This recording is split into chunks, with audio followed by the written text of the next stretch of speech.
Good morning, welcome back to my channel. চেনা বন্ধুতে তোমাদের সবাইকে স্বাগত জানিয়ে একটা ব্লগ শুরু করছি। ঝকঝকে তকতকে বা খুব ভালো নতুন একটা ব্লগ, বলার মতো সত্যি কথা কোনো ভাষা নেই। আমার ভিডিওগুলো একটু দেরিতে পোস্ট হয়, এটাও তোমরা হয়তো অনেকটা পরেই দেখবে। আজকে আরজি করে যে ঘটনাটা ঘটলো সেটা আমার সাথে, আমার পরিচিত কারোর সাথে ঘটতেই পারত। ইভেন এটা ঘটেছেও আমার পরিচিতের সাথে। আমরা একই কোচিনে পড়তাম, আমার বান্ধবী, আমার পাড়ার মেয়ে, তার সাথে এই নৃশংস, এই ব্রুটালি মার্ডারের প্লাস রেপের ঘটনাটা ঘটেছে।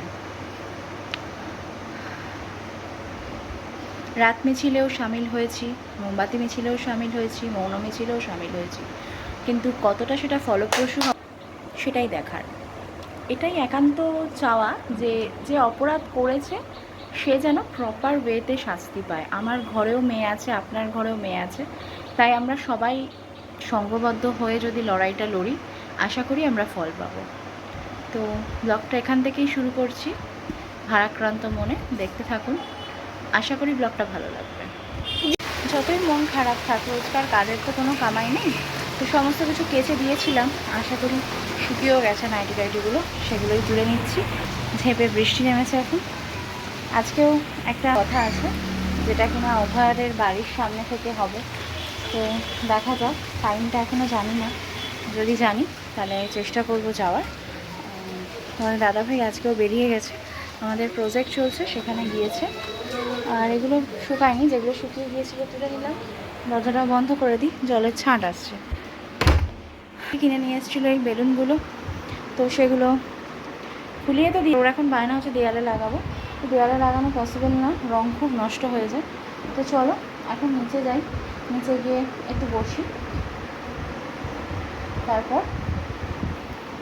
দেরি আছে এখন লাঞ্চ করতে। এখন সবে বাজে 12টা, লাঞ্চ করতে করতে অনেকটাই দেরি। জল আছে অনেকগুলো, খাবার জলের বোতল খালি আছে, সেগুলো ভরে টরে রাখি, রেখে একটু রেস্ট নিই আর কি। কালকে রাতে যেহেতু ভালো ঘুমও হয়নি, রেস্টটাও কম হয়েছে বাড়িতে, একটু রেস্ট নেওয়া হবে না এখন, একটু জাস্ট টায়ার্ড ফিলটা যাতে কম হয় সেটাই। আমার মেয়েদের কালকেও আবার স্কুলে রিভিশন টেস্ট রয়েছে, সেটার জন্য ওকে প্রিপেয়ারও করাতে হবে।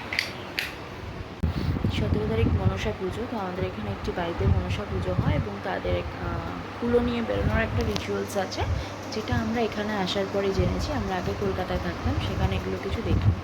তো ওই কুলো নিয়ে আজকে এসেছিলো, এই সিঁদুর টিঁদুর পরিয়ে দিয়েছিলো, যেগুলো এখন উঠে গেছে।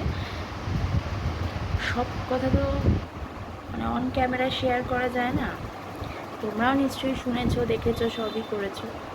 সত্যি বলছি, দুপুরের পর থেকে না, মানে কী বলবো, কীরকম যেন একটা গিল্টি ফিল হচ্ছে।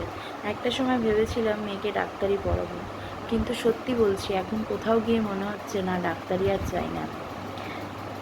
একটা ডাক্তারকে যদি মানুষ বিশ্বাস ভরসা না করতে পারে, তাহলে কাকে বিশ্বাস করবে মানুষ? একটা ডাক্তার যে প্রাণ দেয়, তাকে যদি আমাদের, তাদের প্রতি যদি আমাদের ট্রাস্ট ইস্যু হয়, তাহলে আমরা কোথায় গিয়ে দাঁড়াবো? এই সমাজ কোথায় গিয়ে দাঁড়াবে?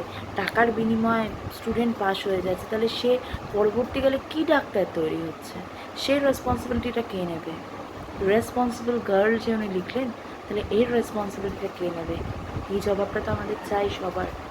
সত্যি আমরা জাস্টিস চাই, জাস্টিসটা খুব দরকার। ভেবেছিলাম মেয়েকে ডাক্তারি মানে পড়াবো আর কি পরবর্তীকালে। সত্যি বলছি, এখন না ভেতর থেকে একটা ভয় কাজ করছে যে যদি আমার মেয়েটার সাথে এরকম হয়, যদি এত এত টাকার ডিমান্ড করে। আজ অবধি নিজে কাউকে কোনোদিনও টাকা দিয়ে কিছু করিনি, না আমি, না আমার পরিবারের কেউ। সেই ক্ষেত্রে হয়তো তখন মেয়ের জীবনের জন্য দিতেই হবে।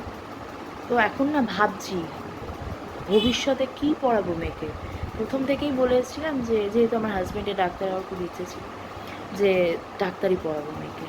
কিন্তু এখন সত্যি বলছি, কোথাও যেন একটা ভয় কাজ করছে। মনে হচ্ছে বাড়ির সামনে যে ম্যানেজমেন্ট কলেজ আছে, যে ইঞ্জিনিয়ারিং কলেজ আছে, যেখানে আমি আমার মেয়েকে দিয়ে আসতে পারবো, নিয়ে আসতে পারবো, ঠিক সেই রকম জায়গায় ভর্তি করবো আমার এলাকার মধ্যে। এই এলাকায় যেতে দিতে জানো না, বুক কাঁপছে।